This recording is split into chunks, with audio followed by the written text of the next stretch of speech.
bisa lebih clear. Istimewa dari sumber cahaya ini yang bisa membentuk suatu bayangan. Ada yang masih ingat? Oh, cermin cekung seperti ini, yang bisa menyebutkan yang cermin cembung. Ya, yang bisa menyebutkan cermin cembung ada yang sedikit perbedaan. Yang ingat ya? Sebenarnya mirip sama cembung, cuma bedanya itu bayangannya dapat dari perpanjangan sinar pantul. Perpanjangan sinar pantul untuk cermin ya. Sekarang apa bedanya cermin dan lensa? Apa bedanya cermin dan lensa? Selain nggak bisa.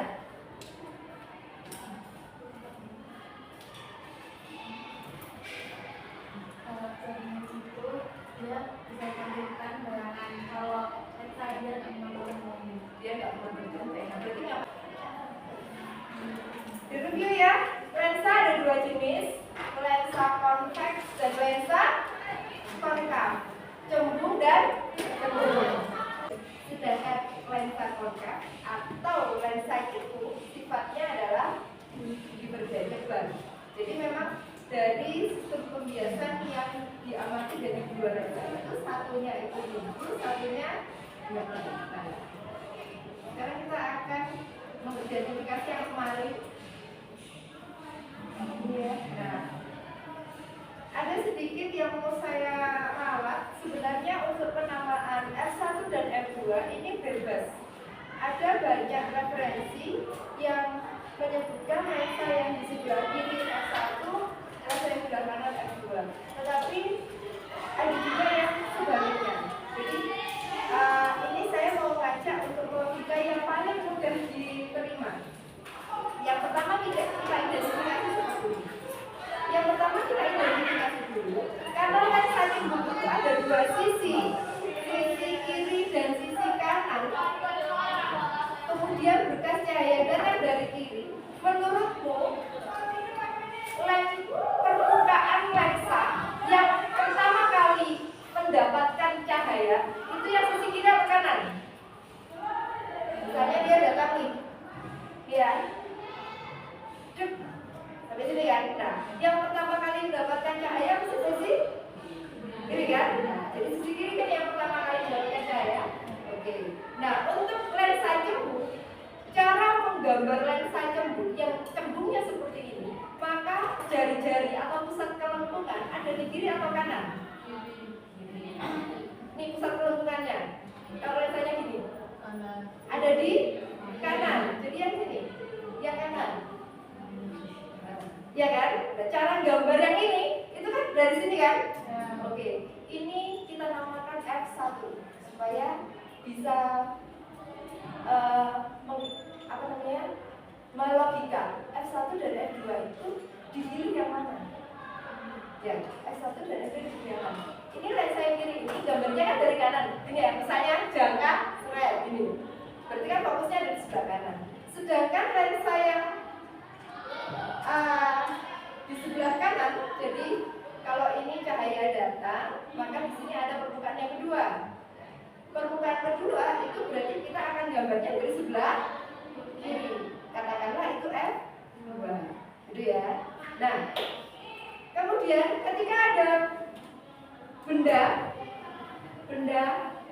peki, nah benda dari situ, di mana benda ini seharusnya memancarkan cahaya ke segala arah, namun kita tidak perlu melihat seluruhnya. Bedanya dengan cermin adalah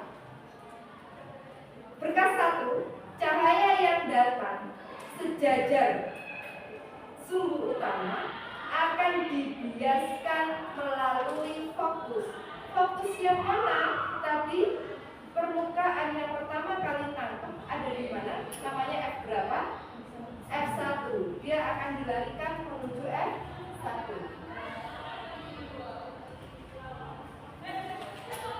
Kemudian yang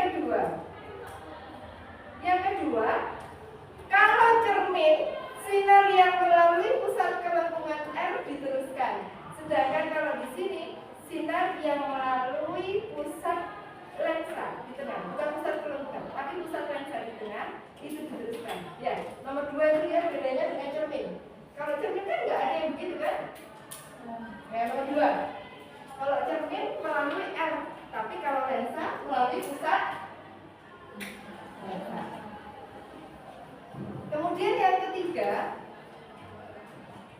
cahaya yang datang melalui F2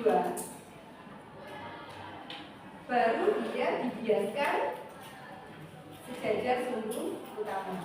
Nah, yang perlu diidentifikasi adalah satu, jarak yang dinamakan jarak benda itu adalah jarak PQ terhadap lensa.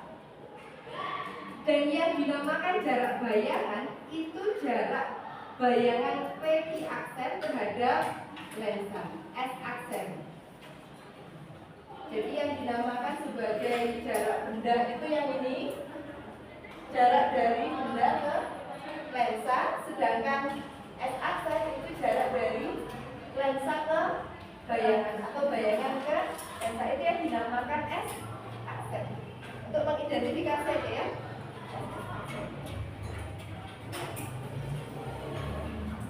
Nah, nanti yang lain sambil jalan. Nah, sekarang kita akan melakukan aktivitas. Saya akan membagikan RKS ya. Kita akan melakukan aktivitas. Aktivitasnya 2 orang berkelompok, tapi kertasnya itu 2 orang 1, supaya masing-masing bisa mengerjakan. Kalau kertasnya 1, nanti yang lain lihat. Ya, 1, 2, 3, 4, 5. Oke, diajar dulu berdua-berdua supaya bisa berdiskusi. Silakan.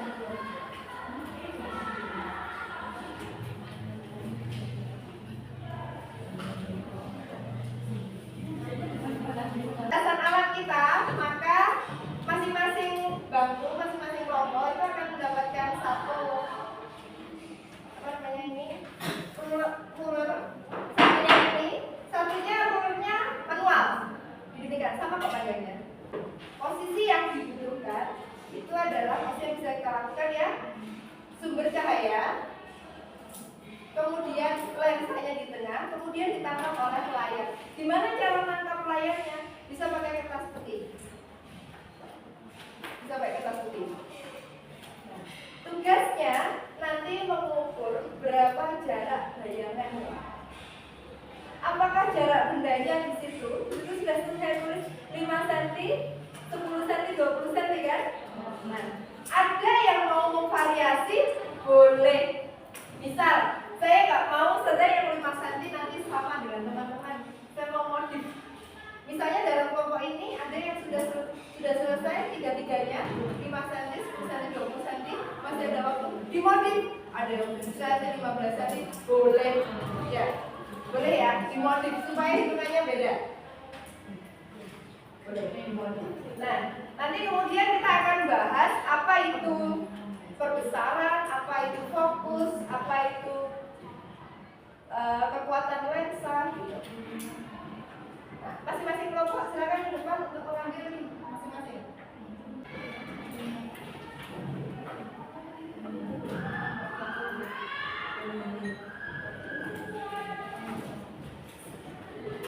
Nah, untuk menghasilkan bayangan yang lebih jelas, sepertinya kamu butuh sedikit mematikan lampu.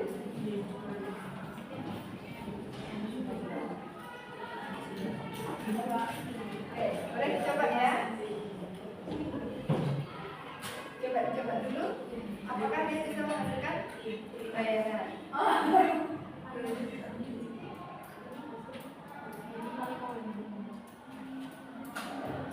Ditangkap oleh layar. Mana layarnya?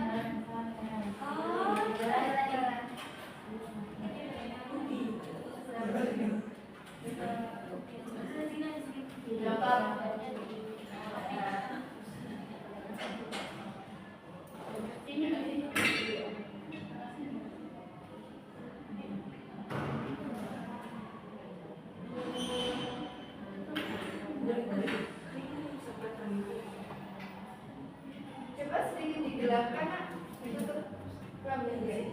Ditutup judulnya agak kelihatan.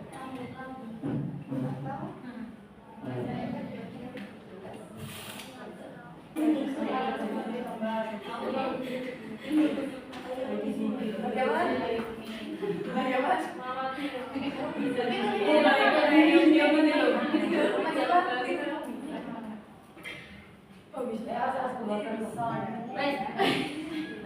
Ini kan apakah ini banyak?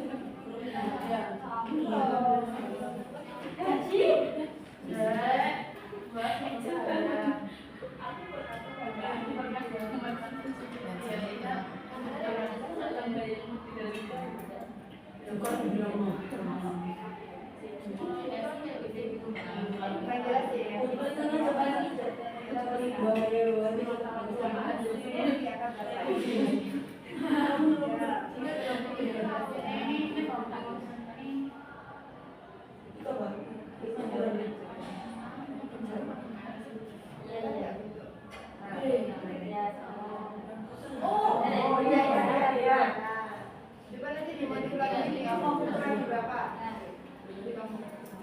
Asik, dia banyak-banyak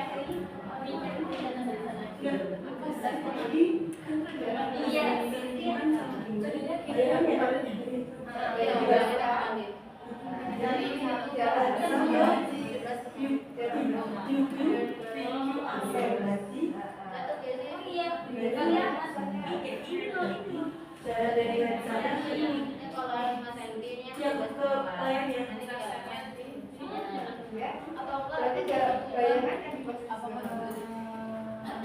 fokusnya di berapa ini? Kan? Kemana cara bayangan? Benar. Sudah ya, habis itu di kalau 5 cm agak susah mendapatkan bayangannya, kamu mau di yang lain jalan? Boleh? Jangan. Karena 5 cm.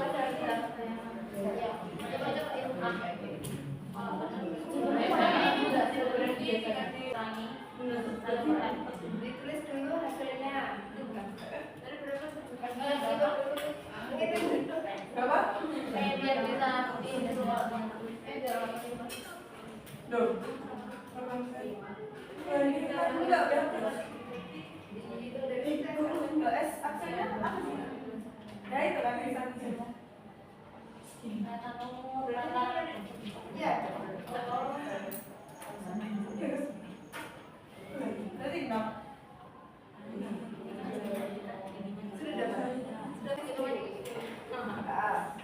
Diganti yang lain. Oh, gitu. Nanti kita bahas kenapa 5 cm susah. Iya.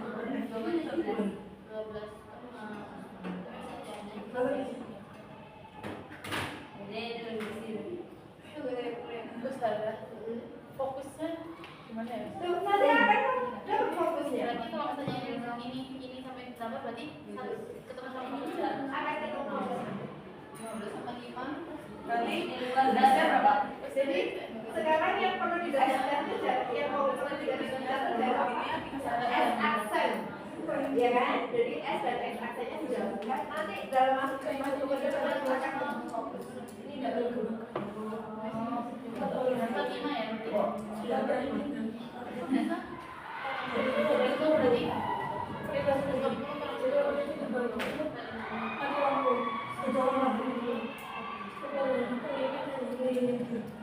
Tadi sudah dijawab dari dulu.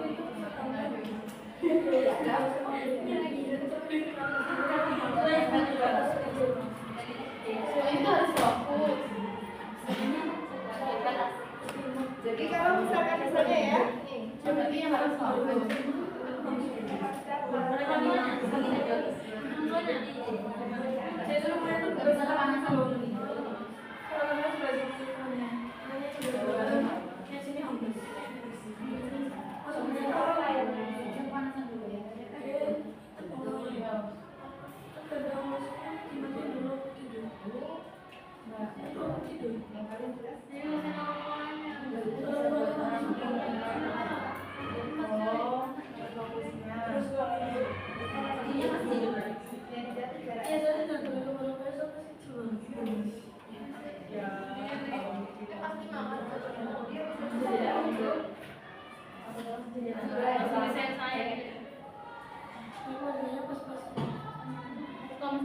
Fokusnya jauh, tapi kita mengambil yang di sini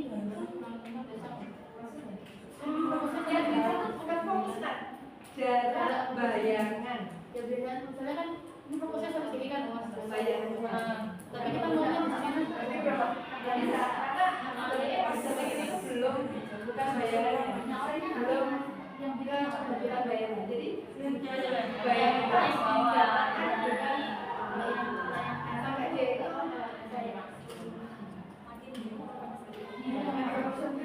nah, ini jelas.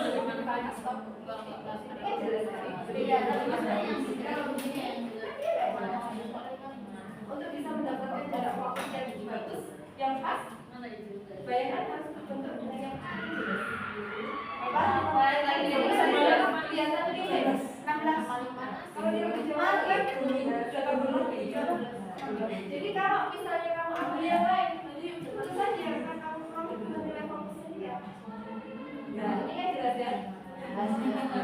Jadi kita beli rasanya di Arsam. Mungkin sudah jarak yang pendek tadi juga. Kamu mau jaraknya ya bisa dimodifikasi. Ini dia sepertinya fokusnya panjang. Jadi ambil 10, 20, 30 atau bahkan 70 ya. Sampai ketemu titik bayangan yang paling jelas.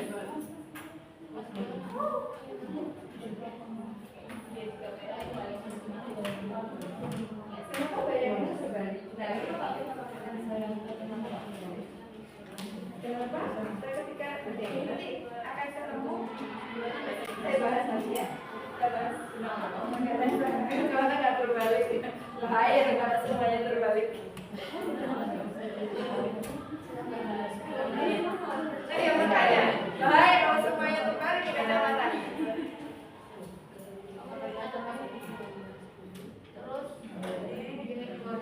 Datanya satu saja pada jarak benda berapa? 10. Oke, 10 cm. Itu berapa? 10 cm. Jarak bayangannya 31 cm. Iya.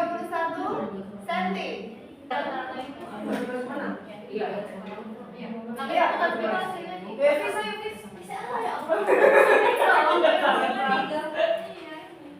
Jadi itu juga mungkin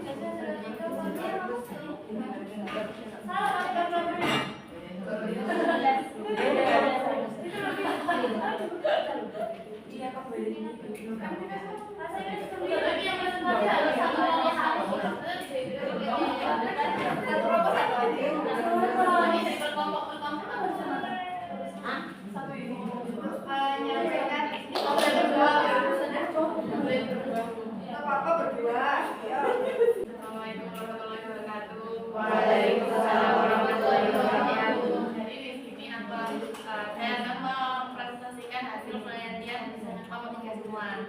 Jadi kan awalnya itu yang di kertas ini jarak bendanya itu 5 mendapatkan fokus 7,5 cm. Yaitu sifat bayangannya itu nyata, tegak dan diperbesar. Kemudian yang kedua, saat kami ukur 20 cm itu mendapatkan jarak bayangan 17 cm. Dan setelah dihitung mendapatkan fokus 9,2 cm yang sifatnya itu nyata, tegak, dan diperkecil. Kemudian yang terakhir kami mengukur jarak benda dengan lensanya 30 cm dan mendapatkan jarak bayangan 16 cm. Dan setelah dihitung mendapatkan fokus 10,43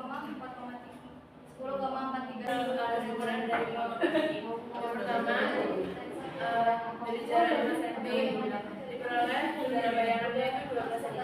Bagian di format itu jadi fokusnya 3,5 cm sehingga sifat bayangannya itu dia maya terbalik dan juga besar. Kemudian di jaraknya 10 cm itu jarak bayangannya 10 cm juga sehingga jadi teman-teman coba di situ lagi di bawah kertasnya lagi yang paling bawah itu ada yang namanya P, power, kekuatan, daya, ya kekuatan lensa. Biasanya lambang kekuatan itu P karena dari asal kata power. Nah, untuk powernya kacamata atau kekuatan lensa ini kalau fokusnya sudah ditulis dalam bentuk meter maka kita cukup nyari dengan 1/f. Tapi kalau fokusnya kita peroleh dalam bentuk sentimeter kita bisa menulis 100/f. Ya, karena dengan satuan dioptri. Karena satuan dioptri ini adalah 1/1000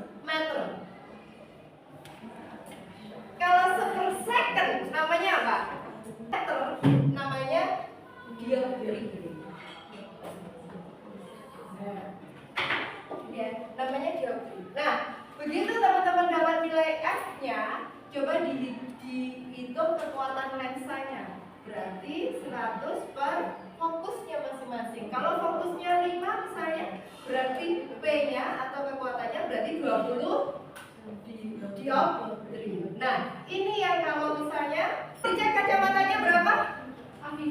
Afiza berapa? Dioptrinya? Banyak. Yang banyak, yang banyak. Mas, Pak. Hah? Nadia banyak 6. Minus atau plus? Minus 4. Yang terakhir, perbesaran. Berapa kali perbesaran yang dibutuhkan? Nah, itu cukup membandingkan antara jarak benda dan jarak bayangan. Kebalik, sorry, jarak bayangan dan jarak benda. Cukup membandingkan antara jarak bayangan dan lembar kerjanya, ditulis namanya. Di lembar baliknya, itu besok kertasnya saya berikan lagi sama kalian ya. Di baliknya kamu buat tulis kesimpulan apa yang sudah kamu pelajari hari ini. Jadi diikat. Saya kemarin menyampaikan pada adik-adik di MOS ya, cara efektif otak kita itu punya 3 macam memori. Satu, treasure memory. Treasure memory itu memori yang sangat singkat jangka pendek. Kemudian yang kedua, short term memory. Short term memory itu memori pendek, gampang lupa. Sekarang diajari, keluar dari kelas, apa ya? Yang ketiga, long term memory. Long term memory biasanya untuk mendapatkannya banyak dari antara kalian itu melakukannya dengan mengulang-ulang kayak hafalan. Ya. Tapi ada cara efektif dan efisien untuk mendapatkan long term memory. Apa itu? Mengelaborasi pemahaman, mengutarakan kembali dari hasil apa yang dipahami. Jadi saat ini sekarang tulis di baliknya lembar belakangnya apa yang sudah kamu pelajari. Itu salah satu treatment untuk mengelaborasi pemahaman. Ya Jasi ya? Ya, ditulis apa yang sudah kamu pelajari hari ini di baliknya.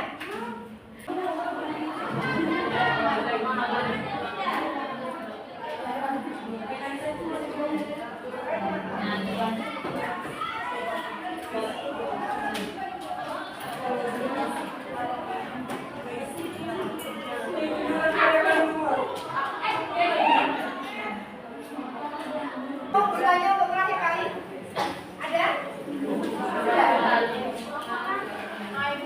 Insya Allah materi cermin sampai di sini ya.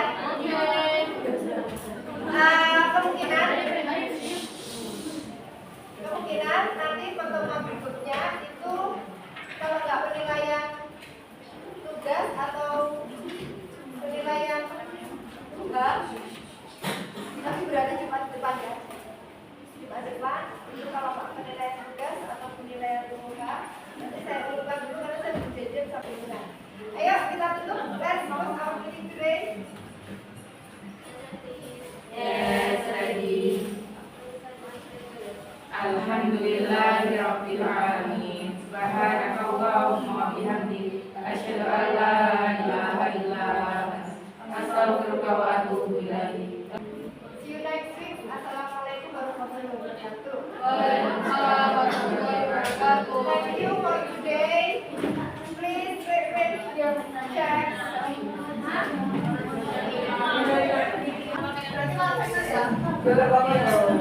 Soalnya